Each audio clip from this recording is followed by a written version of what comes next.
Welcome to the Laugh Support Podcast with your hosts, Michele VanDusen and June Colson. A couple of clean comedians here to support each other and others through comedy's wacky and winding roads. They'll talk about highs and lows and some traumatizing shows. So get ready, get set, let's go! Welcome to the Laugh Support Podcast, brought to you by the Hot Breath Comedy Network. I'm June Colson, here with my good friend, Michele, with one L VanDusen. Michele, what has got you giggled already? What are we giggling about?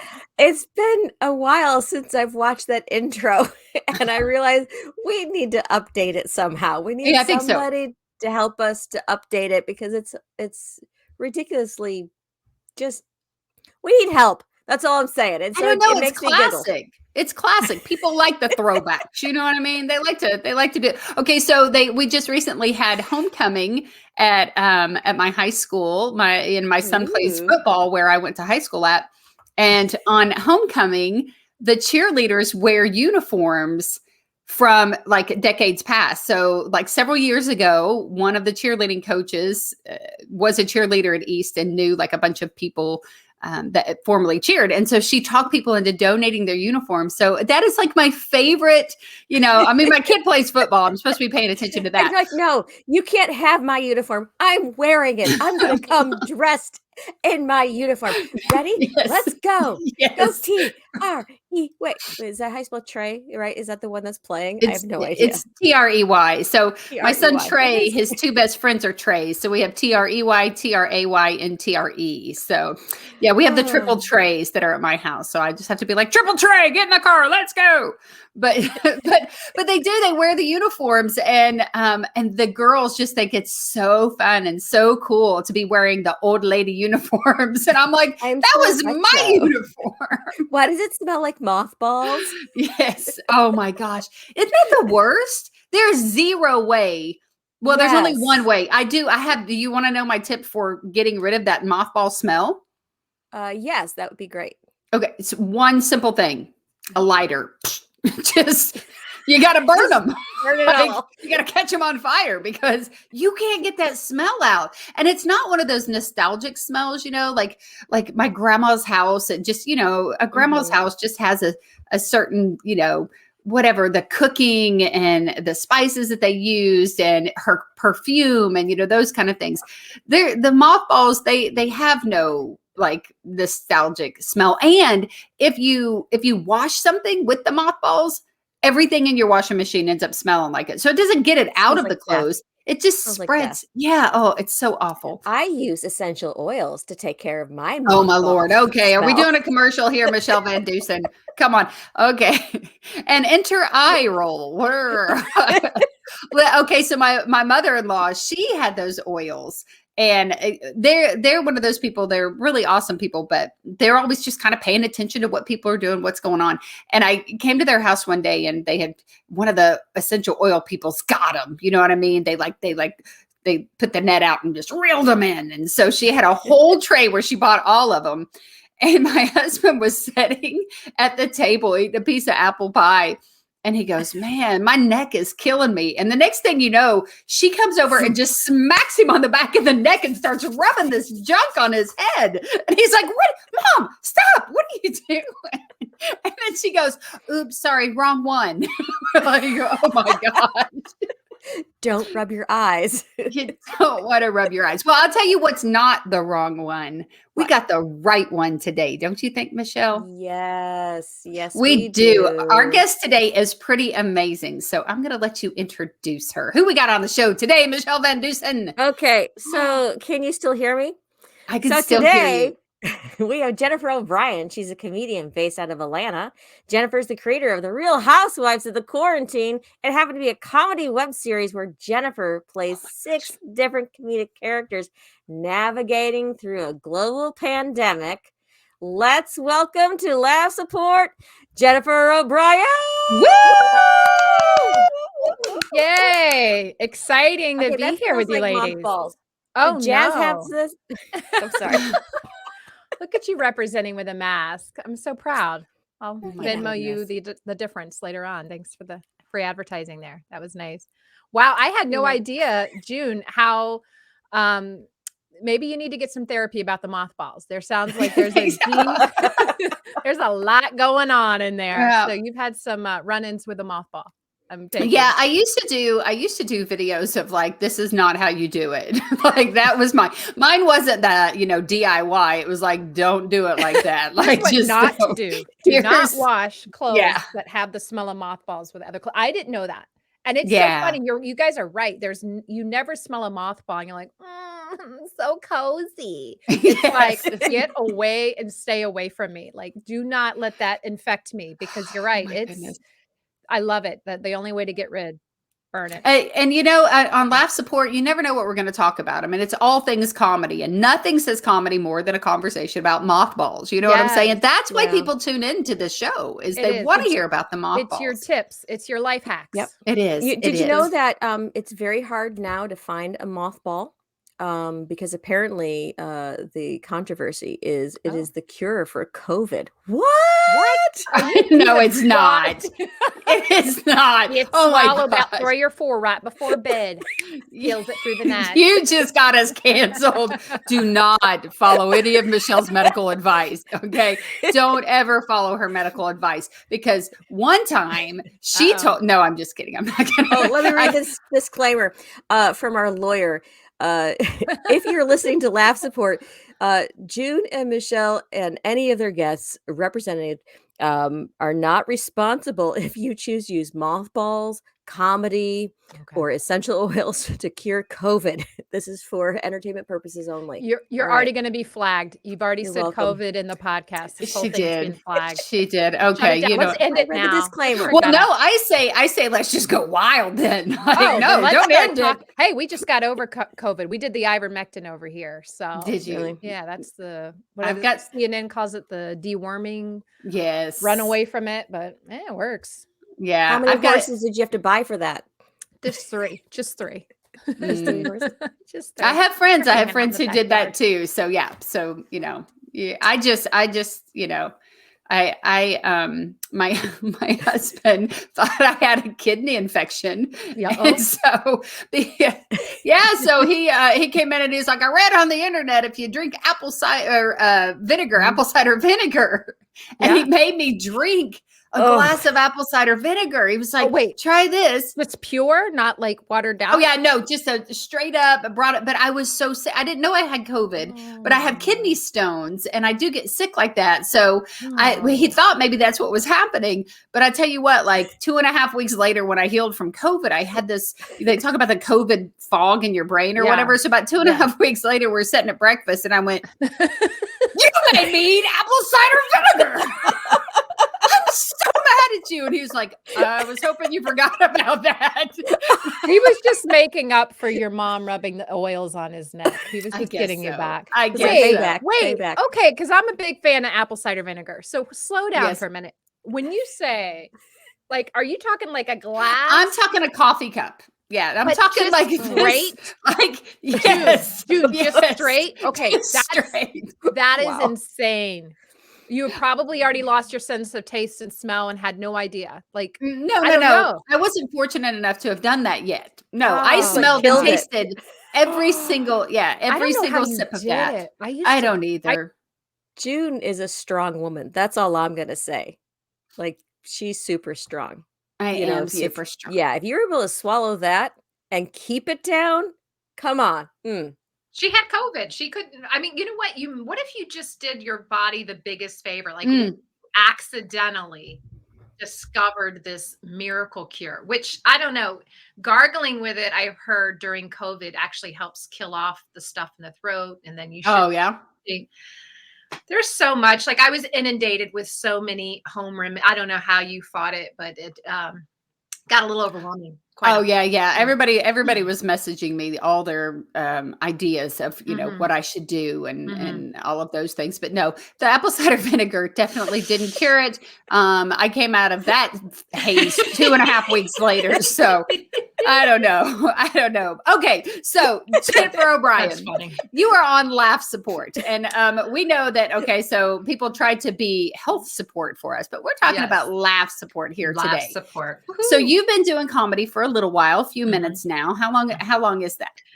I started doing stand-up comedy back in the late 90s when I was about 22 years old is when I first started, 22, 23. And now I'm a little older. But it's been a minute. So so when you think back 20, however many years ago that was, we're not doing math and we're not asking ages. Still in math today. I don't really care. I'm 46, 23 years. I'm 46 too. Oh my gosh, Michelle, how old are you? I'm just kidding. I'm older than both of you put together.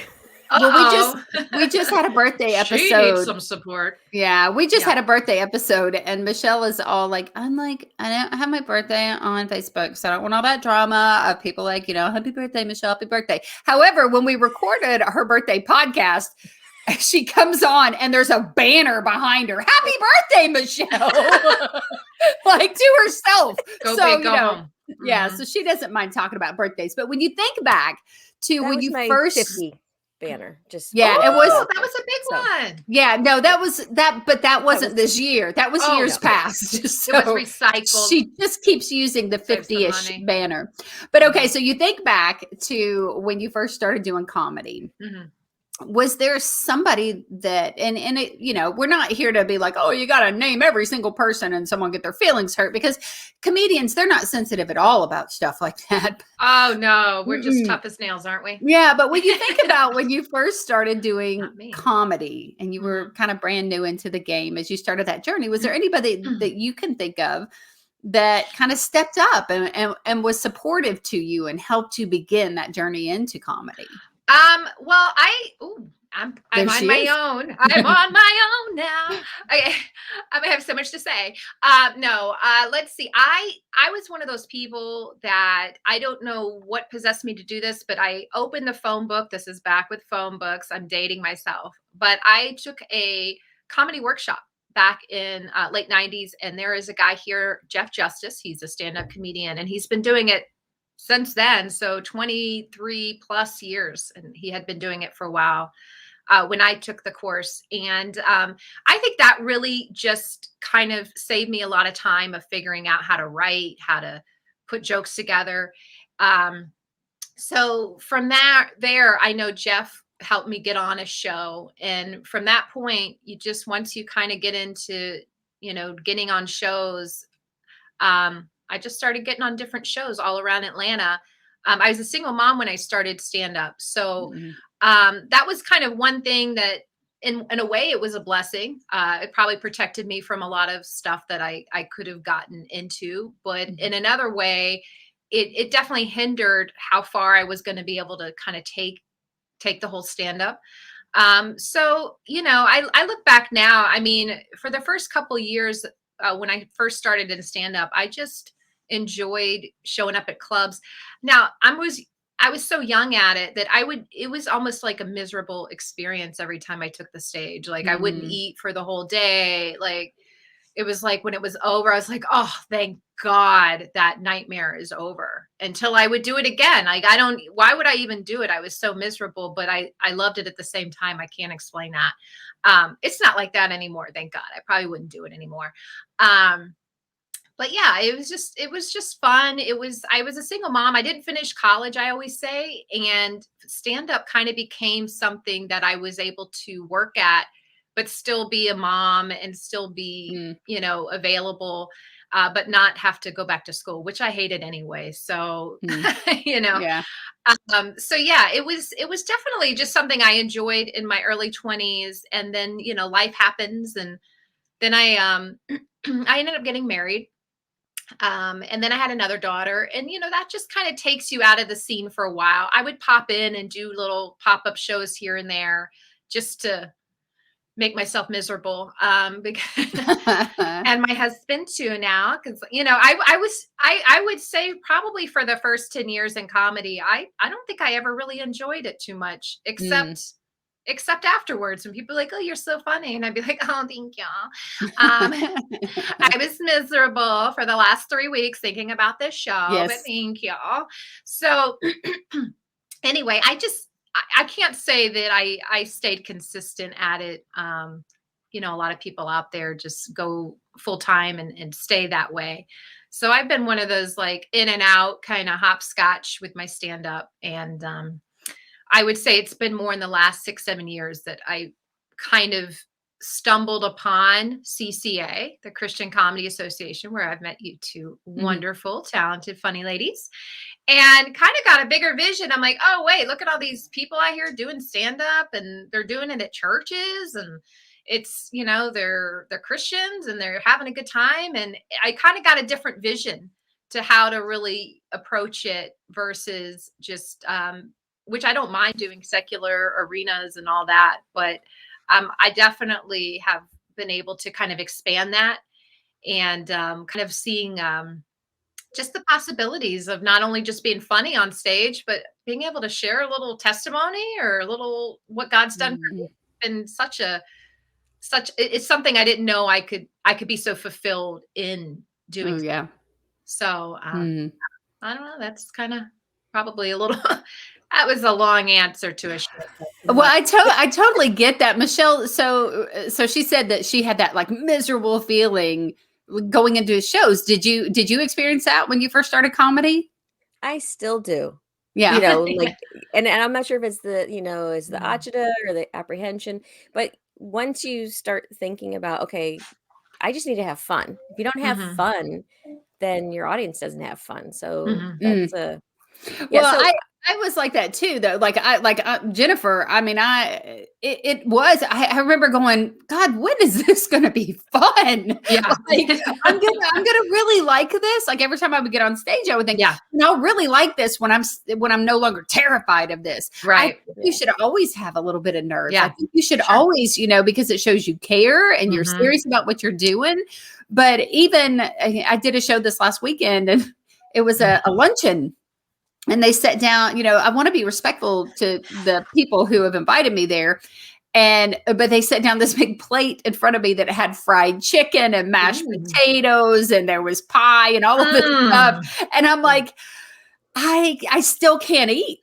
I still cannot eat before a show, you know? So anyway, the lady beside me, she was like, I'll protect it for you. Okay. So she just took a napkin out and laid it right on top of that. She made sure nobody messed with it. But yeah, it is like take care of the flies. It is. You wonder, like, why do I keep torturing myself with this? But there is just something that, man, if you're meant to be doing that, it draws you in. But now you said you've been in and out in different phases of your life. So does that mean, I would think that you would have different sets and different material? Because now you're kind of a different person from single mom to mom of teenager to, you know, newlywed and married. So kind of what did that dynamic look like? Oh, yeah.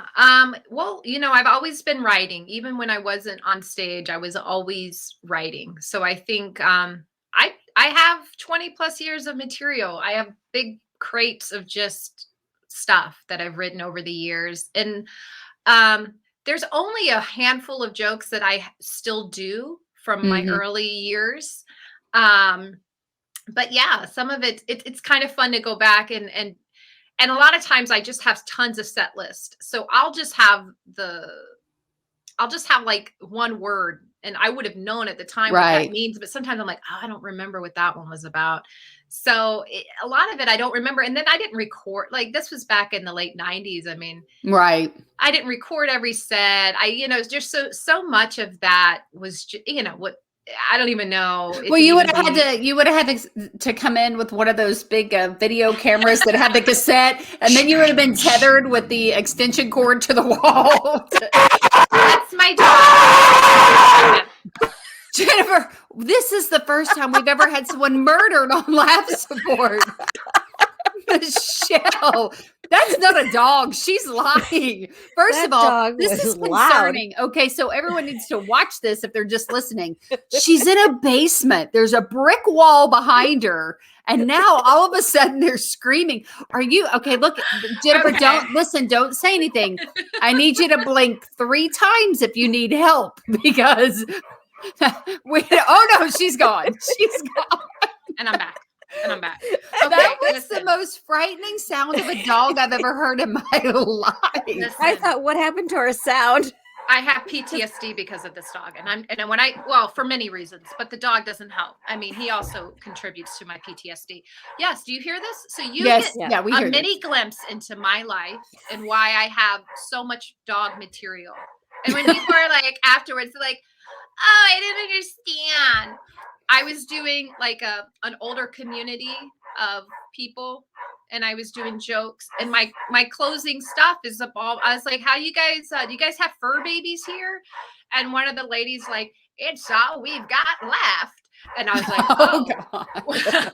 Well, sorry." Like I got the whole idea that they really love their fur babies, and I'm like, "Well, I'm about to blast my dog, so hope." Oh no! I was like, that's all the material I got left, so. Unfortunately, you guys got to sit through it, but I'm sorry, this dog is crazy annoying, and it's been a challenge. This is my life with the dog. Well, now people need to check out your comedy, because we've now heard the dog. We'll hear more about the dog. Okay, so we talked about how long we got. We could talk about the dog all day. Where did you put the dog? That's what I'm curious about. I literally just put him out of the room. Like, I'm in my office now. His kennel's in here. God bless him. Where do I begin with him? He's just doing this. I asked my youngest. I don't even think she heard me. I'm like, take care of the dog, and I shut the door. Oh, here's why. Our neighbor's walking the dog across the street that attacked my dog. Oh, attacked my dog 2 years ago. It's been a living nightmare. God, listen, you guys. So your dog needs a therapy dog or a therapy cat to help. We got a therapy cat. Charlie is in the mix. Okay, I'm looking at him. He's calmly sitting on my husband's chair right now, looking at me like, what's happening? It's like I brought another animal into this chaos. I apologize to the cat every day that I brought him in, but he's the therapy cat for us to calm us down, because the dog has got us all like this. I know. Well, have you tried drugging your dog? Because I drug my dog. I do give him. Yeah, Rhonda Corey uses quiet moments for her dog. I just straight up. My dog gets hemp. He has hemp chews, just straight up hemp chews. I mean, they're made for dogs, but like he is that nervous dog, and he does bark at stuff and gets okay. So just yesterday, I was in a ketchup costume, because that's what I do. Just cause. And I was running around my yard, actually toilet papering a tree for a comedy thing. Oh. And my dog didn't know that I was out there in the ketchup costume. And my son opened the door, and Reggie came running around the corner and saw me in the ketchup costume. And he was like, he's supposed to be our protector. Oh no, this dog's a security cat. Forget it. He's all bark, no bite. He's and he will do nothing if danger was truly lurking. Forget it. Yeah. You're on your own. The cat maybe would help us. Well, we talked about support at the beginning. We talked about the life support that you had in the form of taking a class. And I don't know, Michelle, if we've talked about this. We need to kind of go back and look and see, because there is this debate about, do you need to take a class? Some people are like, oh, if you're funny, and no one can teach funny, and whatever. And I'm definitely a huge fan of comedy classes. Obviously, you want to take a good one and from someone with a good reputation. That's the problem right there. Yeah, how do you find a good comedy class to take? In your area like that. That's the key. I think there's a truth. If you're funny, you're funny. I mean, nobody can really teach that. And there's an absolutely true statement to that. However, hey, if it's there and you can afford it, it can save you a lot of time and energy. And of course, everyone buys the comedy Bible, Judy Carter. Yeah, I'm looking at it. Like, I bought all the books that you're supposed to buy, early on. And then I'll tell you, Rick Roberts has Full of Laughs, and somebody gifted me that about 5 years ago. I was at a conference, and he called me up or texted me and said, someone saw you write, because he was up there and I was just writing notes. I mean, and I took a refresher course. Like, there is nothing wrong to like continue to hone your writing skills. I mean, it only can help you, as far as I'm concerned. It's just, you get better and better if you want to work out. Well, and I think it knocks that learning curve down, just certain things that you don't think about, and the fiddling with the microphone and setting the stand behind you, and just some things, just some basic stuff, or the easy, like, things that you don't shaking. Yes. Yeah. That you don't necessarily have to learn the hard way. If you can knock out some of that stuff by a veteran who's been doing comedy for a long time. Yeah. I think that's great. So have you had an opportunity? Michele and I, our relationship, our friendship originated in laugh support. She was someone who was very supportive of me when I first started comedy, and don't do that. And telling me not to do things. Basically, she's just like, stop it. I hated it when she, in the movies where the like in the 40s, where the woman's like, and Michele would just smack me. She would just smack me right across the face. And always with a smack of the lady's face. But first I had to like bend down, come closer. Yes. And then I'd have to smack up high because, she's so tall. She's a giant.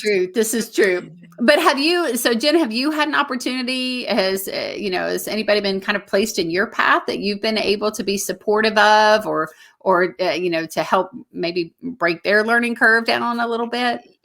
I wish I could say, yes, I'm such a great, I can't say that, oh yeah, I have all these students under me and I'm just teaching and I wish. I don't. I mean, I think I latch on to a few folks that were kind of maybe pacing it similar, and glean from them, and as we have those deeper conversations through just phone talks, or if we're at a conference, I think that's where I tend to connect. But I can't say that like I'm out here teaching 20-year-olds how to do this. There's a part of me that the longer I'm a comedian, the more I'm still learning. I'm still like, oh, wait, hold on. You're constantly reinventing or changing gears, or like, oh, wait, now we're virtual. Okay, let's get some lights. Let's get a microphone. Like, it's a constant, like, even through the pandemic, it's been like, okay, well, I don't have the career set up that I'm booking so much out here. So I'm going to focus a little more on what I could do in my house until things, for me, get more busier out there. So for me, it's been a constant kind of rolling with what I got, figuring it out. But I definitely feel like the best relationships I have in comedy are the ones that I feel like, even though that we're just working it, just other comedians that are really trying to get out there and just work it. I tend to have the better relationships with them, and just try to throw a phone call out or a text to, hey, how's it going? It could mean a lot to comedians. It can be very isolating, what we do, because we just I know, for me, I'll speak for me. I just put my nose down, and I'm in it, and I'm writing, and I'm doing this, and I'm trying to figure out what the next thing to do or write or whatever, that sometimes I can kind of get like, oh man, have I talked to any comedians this week, or have I, so it means a lot. I think when I try to be, instead of like, oh, well, who texted me? Who's called me? It's like, well, maybe I should call somebody or text or just check in with this. So, part of that, I have to fight probably more. I don't know. I see a lot of people out there like you guys, Michele, you're so good about popping on lives and encouraging people and just kind of really fanning into the flame. I can't say that that's my biggest strength. I think sometimes my weakness is that I forget to make sure I'm supporting other comedians. So something I have to work at. Definitely. Well, I think a lot of times, like when we ask laugh support, you kind of think of that mentorship. Oh, have I mentored someone? Am I teaching people? But it comes in so many different forms. Like, Michele, Jennifer and I were just recently at a conference in Virginia together. And I remember telling Jennifer, because I truly felt this, I was like, you're that person who's in the room that just allows people to be themselves, to be creative, to have a good time. I said, she's like that friend that, when you're little and you wanted to play pretend and you had this crazy idea in your head and you're like, we're going to go out in the woods and we're going to pretend that, whatever. And we're going to build a tent and we're going to do this and that. And Jennifer is like, okay, I got my gear, like she's in, she's there. And that's supportive. That's laugh support when you can be around somebody. She is the type who, when I was on stage was taking the picture or like praying over me before I got ready to, because I competed at this thing, and that's laugh support. It doesn't necessarily mean that, that you're mentoring someone or you're somebody's Yoda, it's just that you're there for people and, that you're open to them. Jennifer even picked up, a daughter. She may have my comedy daughter. She got a daughter while we were there. And that's laugh support. That was just somebody else there. And by the end, it was a relationship and a friendship, and they had a good time together. Probably one of my favorite memories of that. I believe it was it Tracy Curtis Chapman? Was it Fast Car? Yes, you and I. Where were we? We were at the Cheesecake Factory. Cheesecake Factory, and we both realized that was our jam. Yeah, and we sung it, and we weren't ashamed. Proud and loud. What song is this? Fast Car, Tracy. Yeah, you'll have to Google it because Michele doesn't listen to devil music. If it's not Christian music, she's like, "I'm sorry, I never listened to that heathen music, June." She doesn't know my references. Murray, I don't know who it is. Sorry. That's it. I know the words, but then I don't. Yeah. You know what I mean? Like I need to hear it. And it's not like we were respectful of the conversations around us. We were literally. I remember we were driving in your car. That guy was drunk. I never knew. Those girls shouldn't eat so much cheesecake. Look at that. The sugar's affecting them. Yeah. I don't know about this. Time. Those are the times I think I've learned to cherish the most. And even stuff like this, just kind of popping on here, having these moments through podcasts, because 2020 just turned it all upside down. So we're all connecting a lot more like this. But it's like this. It's those moments when we're together doing conferences and going out to eat and the car rides and just the moments, like those things I cherish. Like when I started in my 20s, it was just me showing up with all the other open micers. And, I had a little crew. We had a little crew going and it was great. I mean, I could, as much as I could contribute as a single mom, I did. I mean, usually there was no texting back then, like, phone calls. It was just a different way to communicate. But I so appreciate the support I have now. And I definitely didn't have that early on. But then again, I mean, I think it's comedy's different in your 20s for me than it is in my 40s, for sure. Like in my 20s, I was just like so in my own space, and that's something I've had to evolve into. But I appreciate the relationships and the fellowship that I've been able to have. Well, we appreciate the relationship that we've had with you and been able to watch Michele with her real lives of the quarantine mask. And and it's just been so fun to have you on here today. There it is. Ever. Yes. So tell us real quick, Jennifer, how people can find the real lives or the real housewives of the quarantine and how they can find you on social media and just catch up with Jennifer O'Brien. Yep. So the best place I always say, and look, it just popped up. Look how she's so good. You ladies are. Okay. Yeah. JenniferO'BrienComedy.com is my website. So if you go there, it has links to all my social media sites, and you can watch videos or whatever you want to follow. It's there. And I have the Jennifer O'Brien podcast now. And I just did an interview with the Real Housewives of the Quarantine. It's been about a year. So they came on and kind of gave us a little update on where they've been at. So if you want to check that out, that's the one thing I don't have linked on my website is my podcast. Anyway, note to self, but I do a video form. So it's on YouTube and you want to watch that show anyway. You don't want to listen to that one. You'd rather watch that. So just go to YouTube and you can watch it. And so that's how you find me. Awesome. Jennifer, thanks so much for being on here today. It's been a great show, hasn't it, Michele? Yes, it has. Now, June, as we close, did you pick a closing thing for Jennifer to say? And gosh, Michele, see, we used to do this. And let me tell you, I always say Jesus and Junebug loves you. And I wanted Michele to have something to say, Jennifer. And I gave her something. Will you tell her what it is? It was Little Michele and what is it? Oh my gosh. This drives me insane. It's Lil Michele and the Messiah want you to take it higher. Yeah, I would do this. You think that's good? Oh Yeah, man, I I would need do this. something. Yeah, Something yeah. now. I don't know. I'm just like hugs and love. Like that's what I want to say, hugs and love. And Hugs she's and like, love. no, you gotta. I'm like, I'm not a rapper. I thought it was a little so- gangsta. It was a little gangsta. Gangsta. So Whenever you can say Lil, you've got gangster. So down. I think it could be like Jennifer and God say, "What's up, dog?" Just Okay. What? Just because you're Just flip dog. it. See, God and dog, you flip the letters. Flip it.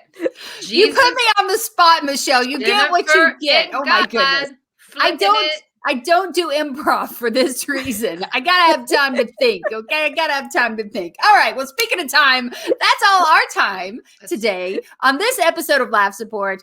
I'm Okay. June Colson with my amazing friend Michele VanDusen. Thank you to Jennifer O'Brien, and y'all remember Jesus and Junebug loves you. Bye, y'all. Bye. Bye. And